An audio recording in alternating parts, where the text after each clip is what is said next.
신이 하나님 말씀을 가지고 믿음과 사랑이라고 하는 제목으로 하나님의 말씀을 같이 생각하며 나가기를 원합니다. 오늘 우리 예수님께서 베세다 광야로 가셨습니다. 그리고 수많은 사람들이 예수님을 따라갔습니다. 어느덧 해가 저물어 사람들의 배가 고파 그리고 지치게 되었습니다.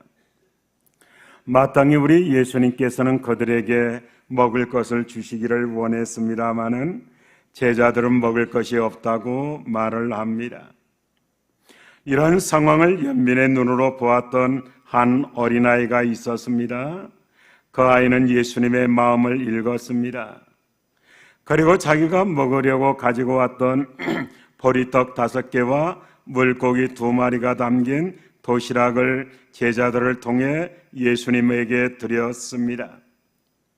이 어린 아이는 군중들의 배고픔을 자신의 배고픔과 같이 여겼습니다.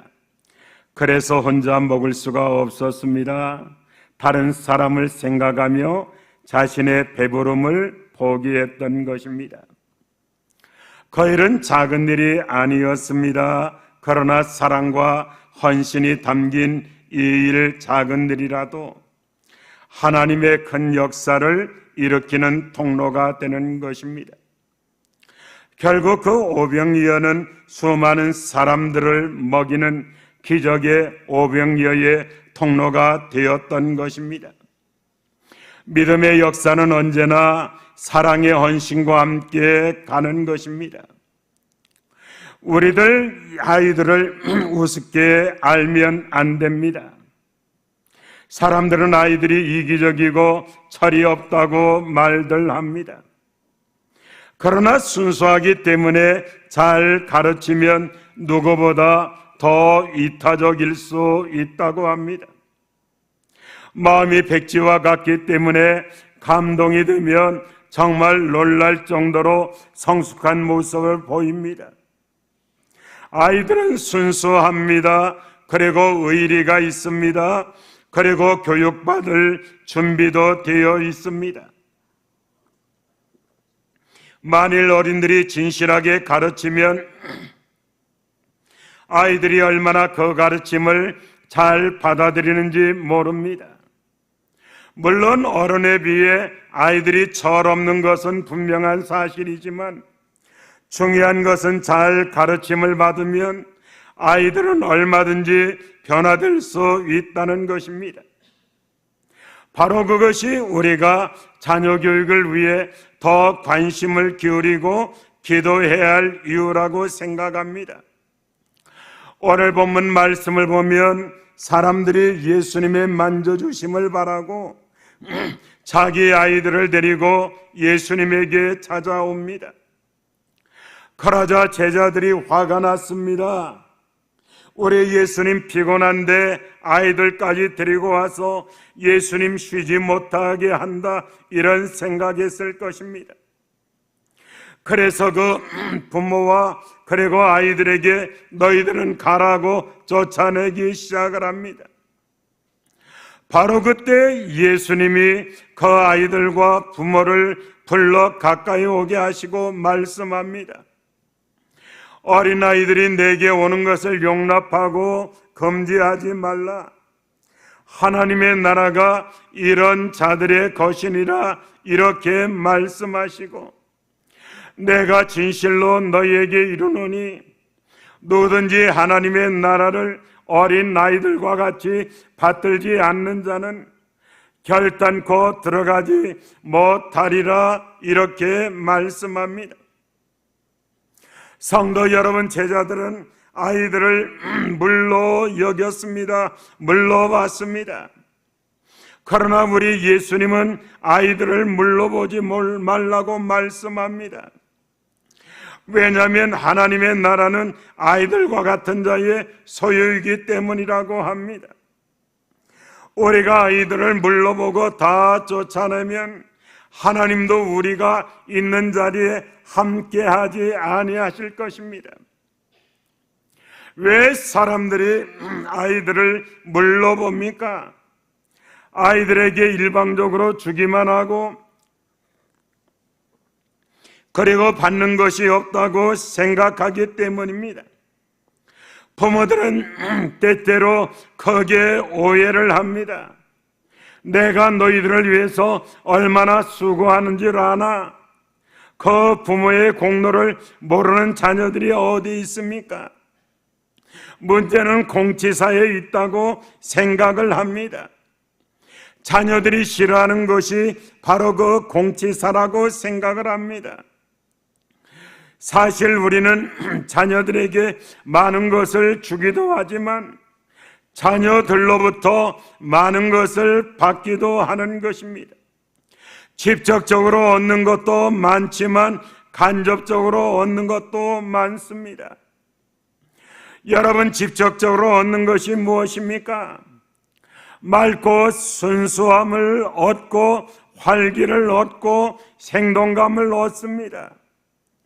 아이들이 웃고 떠드는 모습, 이것이 영적인 공기를 얼마나 맑게 하는지 모릅니다. 아이들이 없는 세상을 생각해 보십시오. 여러분, 아이들이 없는 교회를 생각해 보십시오. 지금 우리들의 교회는 아이들이 없습니다. 그래서 교회들이 흡사 공동묘지처럼 변해가고 있다는 것입니다. 우리 교회는 하나님의 은혜를 받은 교회입니다. 정말 우리 교사들이 얼마나 수고하는지 이런 말할 수가 없습니다. 우리 교회는 주일학교 어린이들이 약 한 100명 이상 된다고 합니다. 우리 학생의 숫자도 50명이 넘고 청년들도 매주 한 30명 정도 모인다는 그런 보고를 받습니다. 여러분, 교회에 아이들이 없습니다. 아이들이 적절하게 떠들어주고 장난쳐 주는 것이 축복이다라고 하는 것입니다. 가끔 차를 타고 가면 아이들이 정신없이 떠들면 부모들은 아이들을 향해서 야단을 칩니다. 시끄럽다고 조용히 하라고 그 소리를 칩니다. 그런데 정말 아이들이 조용할 때가 있습니다. 언제냐면 참을미 할 때라고 하는 것입니다. 아이들이 멍한 모습으로 창밖을 내다보며 한마디 하지 않고 토하고 싶은 것을 참는 모습을 보면 차 안의 분위기가 얼마나 썰렁해지는지 모릅니다. 차라리 아이들이 떠드는 것이 훨씬 마음이 편합니다. 어른들에게는 아이들이 곁에 있는 것만으로도 축복받은 것입니다. 그리고 아이들이 있는 곳에 하나님의 임재가 함께하는 축복도 있는 것입니다. 이처럼 아이들로부터 직접적으로 얻는 것도 있지만 간접적으로 얻는 것도 있습니다. 첫째로 겸손을 얻게 됩니다. 세상에서 거칠 것이 없이 살던 사람, 자신 있게 큰 소리치며 살던 사람도 자녀가 수술대 위에 누울 때, 그리고 자녀가 군대 훈련소에 입소할 때 자신은 아무것도 해줄 수 없는 존재임을 깨닫고 마음이 가난해지고 겸손하게 되는 것입니다. 때로 자녀들이 비뚤어지는 모습을 보면 어찌할 수 없는 능력의 한계를 느끼면서 자신이 아무것도 아님을 깨닫고 겸손해진다라고 하는 것입니다. 둘째는 그와 맥락이 같은데 기도도 간접적으로 얻는 것입니다. 자녀가 갑자기 아프거나 그리고 사라졌거나 여러 가지 문제에 봉착하면 우리들에게는 기도가 자연적으로 나오게 되는 것입니다. 하나님, 우리 자녀를 도와주시옵소서. 하나님, 우리 자녀에게 은혜를 베풀어 달라고. 이런 식으로 자녀에게 닥치는 여러 가지 일을 통해서 우리가 하나님 앞에 기도하게 되는 경우가 많이 있다는 것입니다. 그리고 세 번째는 용기도 얻게 된다는 것입니다. 살다 보면 누구나 가끔 절망적인 순간을 만나게 됩니다. 그리고 삶을 감당하다 보면 지쳐서 정말 모든 것을 포기하고 싶을 때가 있습니다. 그때 우리의 삶에 다시 한번 의욕이 생기던 때가 언제입니까? 바로 자녀를 바라볼 때라고 하는 것입니다. 정말 포기하고 싶습니다. 지쳐서 더 이상 나갈 수 없는 것처럼 보입니다. 하지만 자녀들의 얼굴을 바라보면 다시 한번 용기를 얻게 됩니다. 자녀를 행복하게 해야 하는 삶의 의무를 다시 느끼면서 다시 살아갈 의욕을 얻게 된다는 것입니다. 그런 것들이 자녀를 통해서 하나님께서 우리에게 주시는 그 소유다라고 하는 것입니다. 사랑하는 성도 여러분, 정말로 우리는 자녀를 소중하게 여겨야 합니다. 하나님은 우리에게 축복 주시고 행복하게 하시려고 우리에게 자녀를 주셨다라고 하는 것입니다. 자녀는 하나님이 우리에게 주신 은사, 다시 말씀드리면 선물이다라고 하는 것입니다. 가끔 은사를 추구하는 분들이 있는데 무엇보다 더 중요한 은사는 바로 자기 자녀라고 하는 것을 알아야 한다라고 하는 것입니다. 시편에 보면 이런 말씀이 있습니다. 자식은 여호와의 주신 기업이요 태의 열매는 그의 상급이다, 이런 말씀이 있습니다.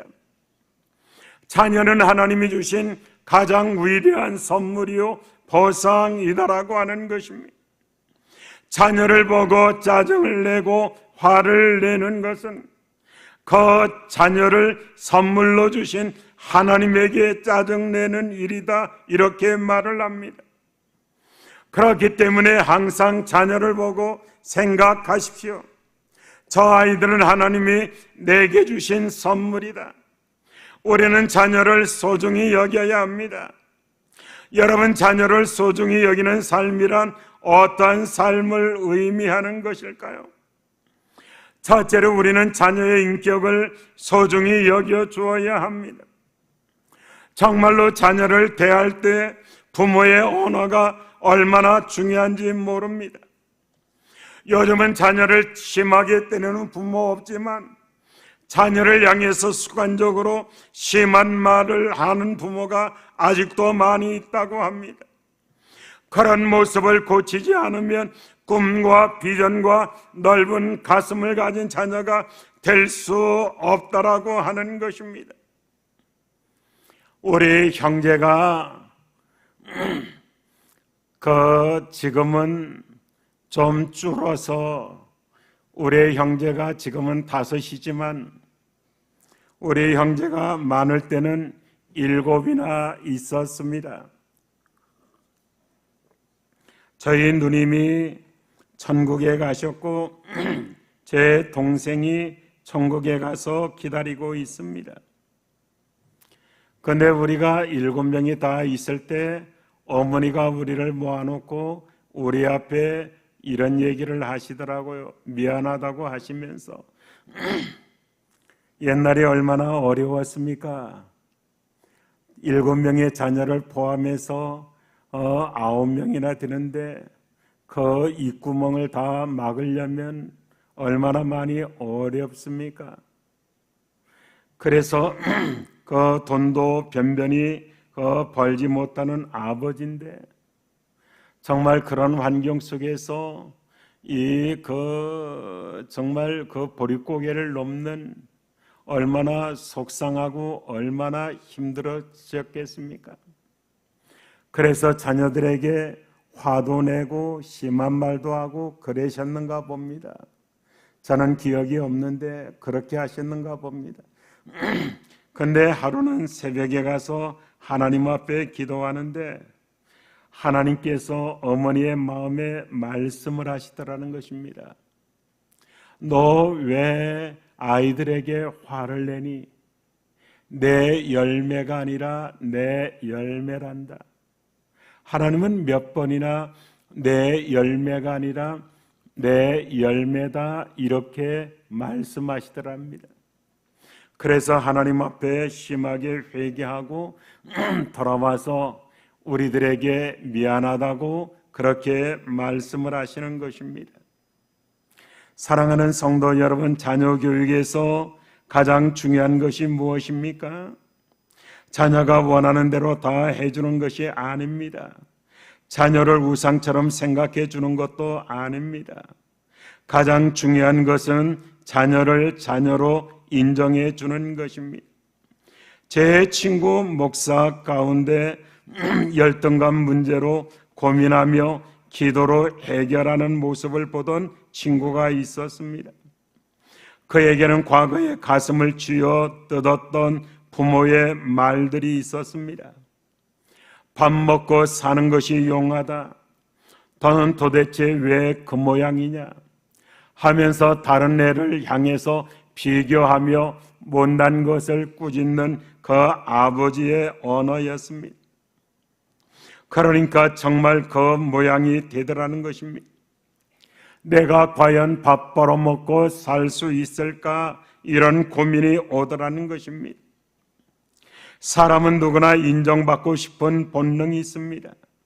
그래서 인정해주고 칭찬해주면 희망과 용기가 생기게 되는 것입니다.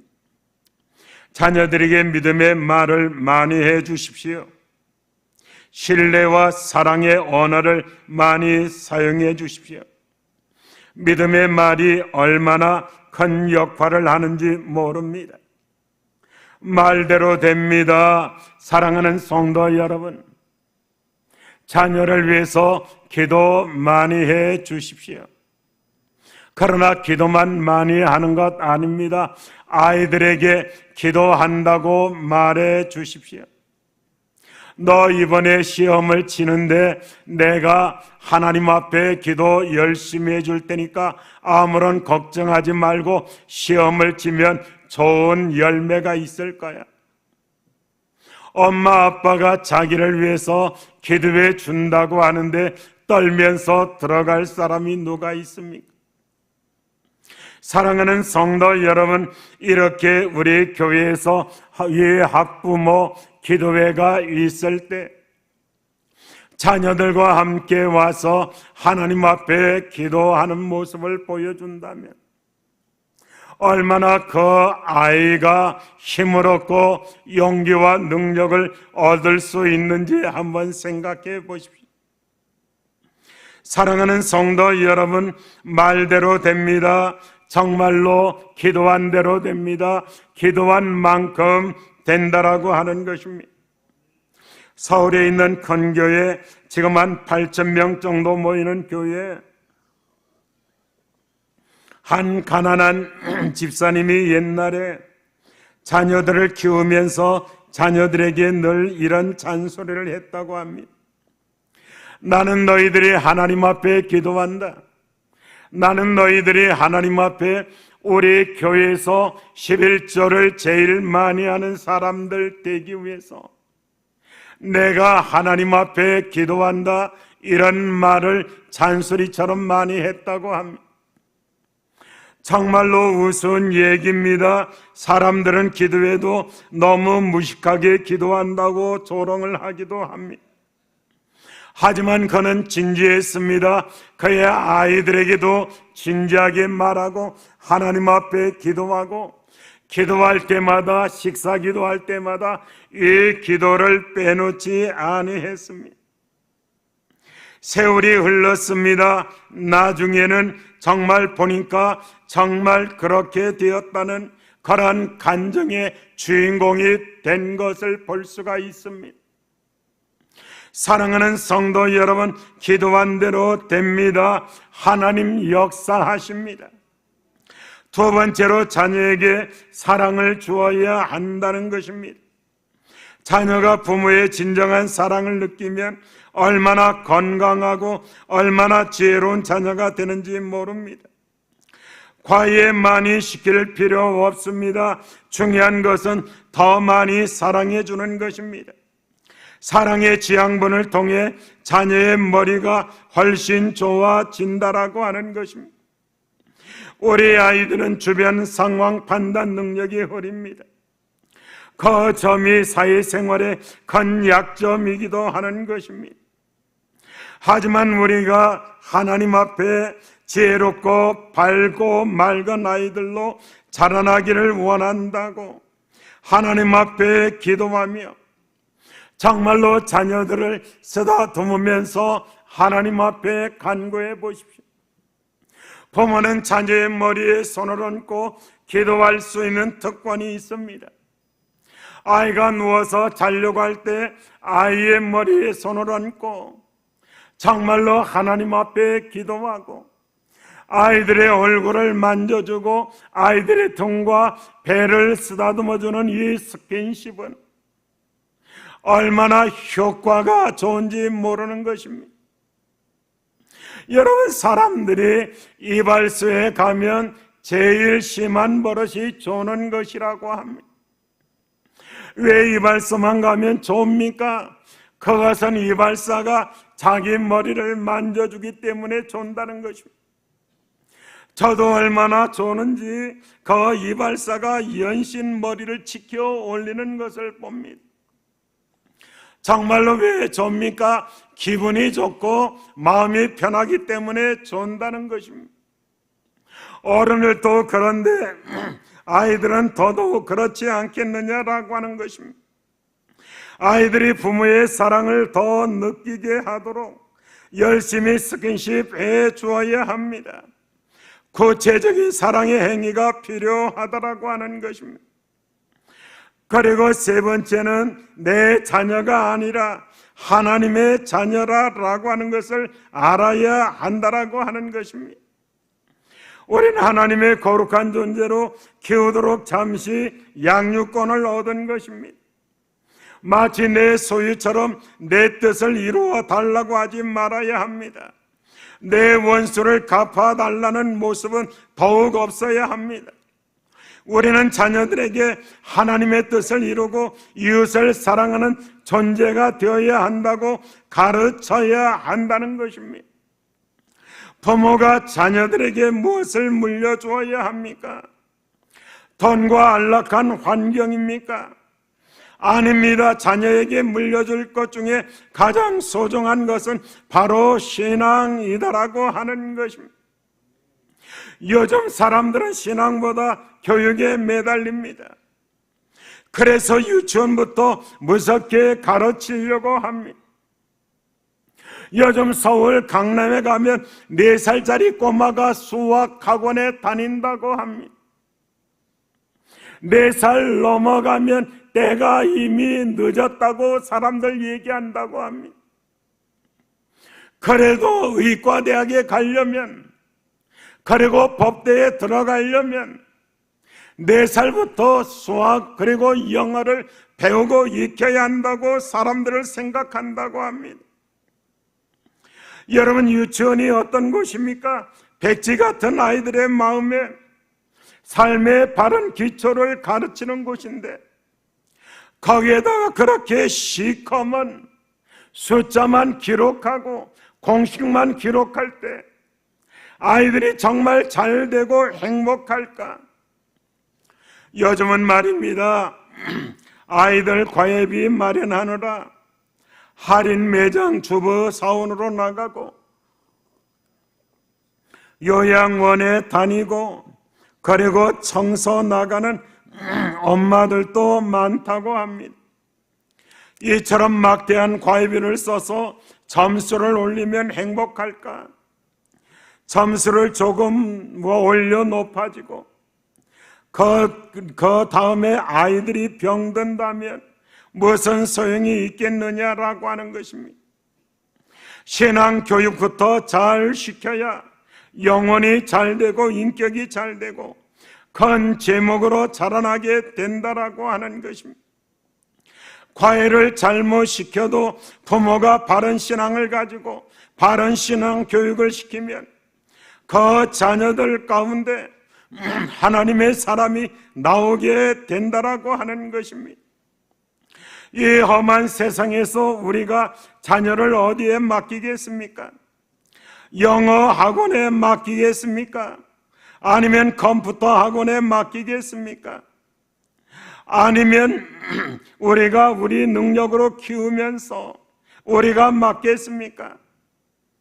우리가 항상 자녀를 키우면서 느끼는 것은 자녀를 위해서 우리가 해줄 수 있는 것이 너무 적다는 것입니다. 따라서 하나님 앞에 맡겨야 합니다. 하나님의 말씀에 맡겨야 한다라고 하는 것입니다. 가끔 자녀가 고3이 되면 대학에 가서 신앙생활 잘하면 된다 하면서 교회에 가서 예배하는 시간마저 아깝게 여기는 부모들이 있습니다. 그것은 자녀의 영혼을 죽이는 것입니다. 결국 대학에 가서 신앙을 버립니다. 하나님이 얼마나 원통해 하시겠습니까? 공부보다 중요한 것은 인격이고 인격보다 중요한 것이 하나님을 믿는 믿음이다라고 하는 것입니다. 정말로 가끔 자녀들 공부하는 모습을 보면 부모의 성에 차지 않을 때가 있습니다. 기도하셔야 한다라고 하는 것입니다. 자녀의 신앙 교육에 최선을 다해야 합니다. 어떤 사람들을 보면은 자기는 본교회에 다니면서 자녀를 프로그램 많은 교회에 보내는 사람이 있습니다. 그러나 이런 생각합니다. 프로그램이 사람을 바꿀까? 왜 프로그램이 많은 이 시대에 신앙은 더욱 죽어갈까? 가장 중요한 것은 부모의 신앙 교육이다라고 하는 것입니다. 부모가 신실하게 교회를 섬기는 모습을 보면 자녀 앞날에 대해서 별로 걱정할 일이 없습니다. 부모가 다른 것은 다 포기해도 자녀의 신앙 교육만은 다른 사람의 손에 맡기려고 해서는 안 되는 것입니다. 우리는 자녀 신앙 모델이 될 수 있어야 합니다. 신앙 교육의 1차적 책임은 부모에게 있다라고 하는 것입니다. 여러분, 제가 서울의 한 박물관에 가서 백자와 청자 모습을 본 기억이 납니다. 백자를 보았는데 얼마나 우윳빛처럼 아름답든지, 그리고 맑게 느껴지든지, 청자를 보면서 푸른 창공이 생각나고 얼마나 그 속이 깊든지 감탄하지 않을 수 없었습니다. 그런데 대개 이런 작품을 만든 사람들 보면 도제로 이 도자기를 배운 사람들이 거의 다 만들었다는 것입니다. 물론 그때에도 여러 명을 모아놓고 도자기를 가르치며 그리고 실습하며 만드는 그러한 장소도 있었지만 그러한 장소에서는 그러한 작품이 나오지 않았다고 합니다. 어린아이 하나를 데려다 놓고 먹여주며 몇 년 동안 발로 손으로 진흙을 이기는 일만 시킵니다. 그리고 이 진흙과 자기가 하나가 되는, 일체가 되는 그런 체험을 하게 한다고 합니다. 그런 다음에 또 수년 동안 물레만 돌립니다. 그 조그만한 흙덩이 하나를 놓고 하루 종일 물레를 돌리면서 그 흙을 생각하고 그 흙을 바라보게 한다고 합니다. 그리고 나중에 성인이 되면 그 그릇이나 항아리 같은 것을 만들다가 자기 스승의 등 너머로, 도제라고 하는 것은 등 너머로 배웠다는 그런 의미가 있지 않습니까? 그 자기 스승이 백자를 만들고 청자를 만드는 모습을 등 너머로 보면서, 그리고 결국은 나중에 그 스승이 사라졌지만 그 자리에 수염난 자신이 거기에 앉아서 그 스승이 한 일들을 그 더듬으며 생각하며 가르치는 대로 하다가 그 아름다운 청자를, 그 멋진 백자를 만들어 내게 되었다라고 하는 그런 말입니다. 사랑하는 우리 성도 여러분, 정말 자녀 교육의 1차적 책임은 부모에게 있습니다. 정말 자녀의 신앙 교육은 도제식이라고 생각을 합니다. 기도하는 부모 밑에 기도하는 자녀가 나타나게 됩니다. 순종하는 부모 밑에 순종하는 자녀가 생기게 된다라고 하는 것입니다. 자녀를 보면 부모의 성격을 알 수 있다는 그런 심리학자들의 말은 얼마든지 흔하게 들어볼 수가 있습니다. 용서하는 부모 밑에 용서하는 자녀가 있습니다. 사랑하는 그 부모 밑에 사랑하는 자녀가 있는 것입니다. 부모가 서로 경어를 사용해 보십시오. 자녀들도 서로 경어를 사용하는 것입니다. 우리 집에서는 그 자녀가 엄마에게 물 좀 달라고 하는 말 했다가는 그 벼락을 맞습니다. 너는 발이 없나 손이 없나, 이 소리가 일체적인 말입니다. 엄마가 내 종이냐, 이건 두 번째 말입니다. 그리고 내가 가서 물을 퍼 마셔, 이 말이 세 번째 말입니다. 사랑하는 우리 성도 여러분, 남편이 부인을 막 대하니 자녀들도 엄마를 막 대하고, 그 남편이 부모에게 그 심한 언어를 사용하니 아이들도 엄마에게 심한 언어를 사용한다라고 하는 것입니다. 사랑하는 우리 성도 여러분, 교회도 마찬가지입니다. 얼마나 이 아이들이 소중합니까? 이 아이들이 얼마나 귀중하냐라고 하는 것입니다. 당장에 유익이 없고 귀찮다고 해서 애들은 가라 하는 교회가 되지 말아야 합니다. 현재의 눈으로 보면 아이들에게 관심을 가지는 것이 효율적이 아니라고 생각할 수 있지만, 미래 관점으로 보면, 하나님의 관점으로 보면 아이들에게 관심을 갖는 것만큼 중요한 것 없는 것입니다. 그리고 더 큰 의미에서 오늘 본문이 주는 더 하나의 메시지는 약한 사람들을 소중히 여기라는 말씀입니다. 살다 보면 싫은 사람이 있습니다. 내 성격에 안 맞는 사람이 있습니다. 그러나 싫은 사람도 그 인격을 무시하는 일은 없어야 합니다. 하나님이 제일 싫어하는 사람은 다른 사람의 인격을 무시하는 사람입니다. 우리 믿는 사람들은 어떤 사람도 물로 보면 안 됩니다. 우리는 하나님 앞에 종종 기도합니다. 내 모습 이대로 받아주소서, 이렇게 기도하는 것처럼 다른 사람의 모습 그대로 받아줄 수 있어야 합니다. 내 곁에 약한 사람이 있습니까? 그의 부족을 파헤치라고 있는 것일까요? 그의 부족함을 내가 채워주라는 하나님의 뜻으로 받아들여야 한다라고 하는 것입니다.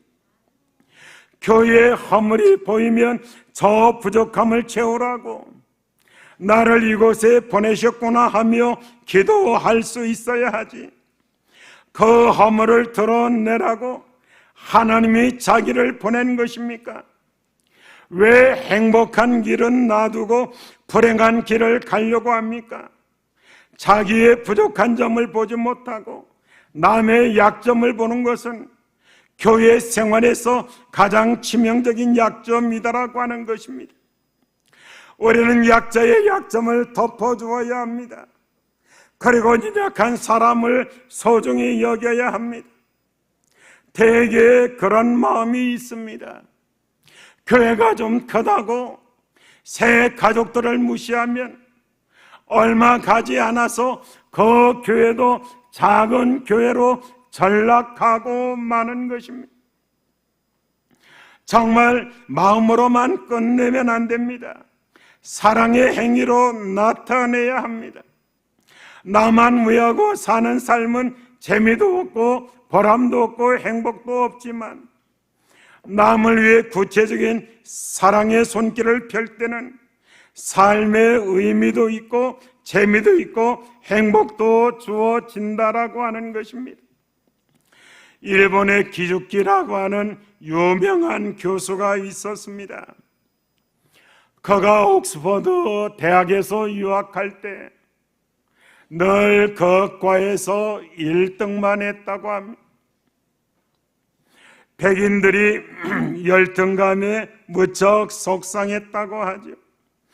저 일본, 그 동양인이 와서 1등만 해야 되는데 어떻게 할 수가 없습니다. 그러다가 이 기구찌가 심한 독감과 거칠고에 몇 주일을 결석하는 초유의 사태가 일어나게 되었습니다. 학과의 학생들은 이제는 백인이 1등하겠구나, 이제는 저 일본 유색인종이 1등하지 않겠구나 하면서 좋아했다고 합니다.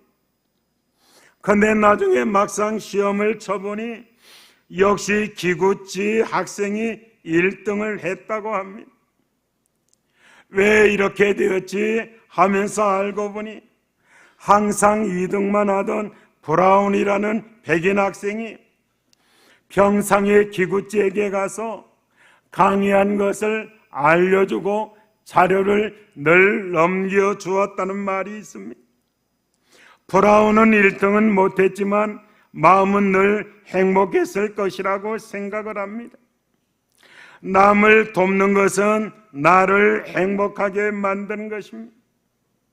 결국 남을 돕는 것은 나를 돕는 것입니다. 어려운 사람을 위해서 구체적인 사랑의 손길을 베풀 수 있어야 합니다. 광고할 필요가 없습니다.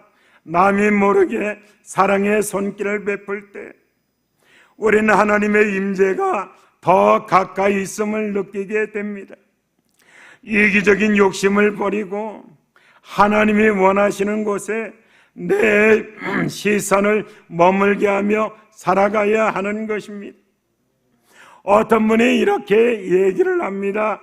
천국과 지옥이 어떤 곳이냐면 천국은 주려고 하는 곳이고 서로 받으려고 하는 곳은 지옥이다, 이렇게 얘기를 합니다. 천국의 삶은 서로 주려고 하는 삶이고 지옥의 삶은 서로 받으려고 하는 삶이다, 이렇게 말을 합니다.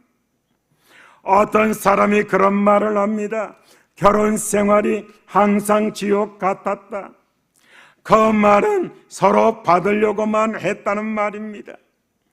천국의 삶을 살기를 원하면 주는 삶을 살아가야 합니다. 살다 보면 말을 잘하는 사람들을 만나게 됩니다.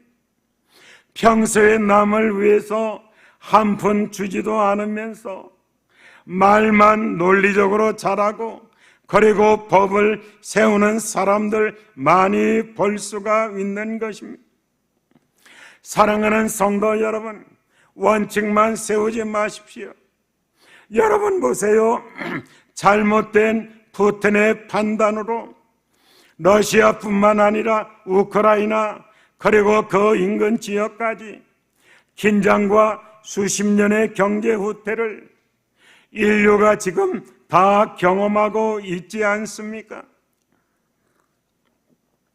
사회가 법으로 유지되는 것 같지만 사실은 사랑으로 유지된다라고 하는 것입니다. 그 사랑이 우리의 삶을 유지시킵니다. 이제는 법이요 라고 하지 마시고 사랑이요 라고 할 수 있기를 바랍니다. 사랑의 실천이 없는 화려한 말들은 한갓 소밀 뿐이다 라고 하는 것입니다. 믿음이 좋다는 말이 무엇이죠? 예배에 한 번도 안 빠지고 성경을 여러 10번 읽고 기도를 그 새벽 기도 한 번도 안 빠지고 열심히 하는 그런 모습입니까? 그것도 중요하지만 믿음은 사랑과 함께 간다라고 하는 것입니다. 내 몸과 마음을 구체적으로 드리는 모습이 없으면 그것은 균형을 잃은 것이다 라고 하는 것입니다. 행함이 없는 믿음은 바로 죽은 믿음입니다. 사랑하는 우리 성도 여러분, 자식들에게 주기를 연습하십시오. 아름다운 말을 주십시오. 신뢰의 언어를 주십시오. 정말로 자식뿐만 아닙니다. 우리 새 가족에게, 우리 성도들에게 정말 좋은 말을 많이 주셔야 합니다. 주는 삶을 통해서 내 소유가 줄어들수록 삶은 가벼워질 것이고 진정한 친구도 얻게 될 것이다라고 하는 것입니다. 진정한 부자는 소유한 사람 아닙니다.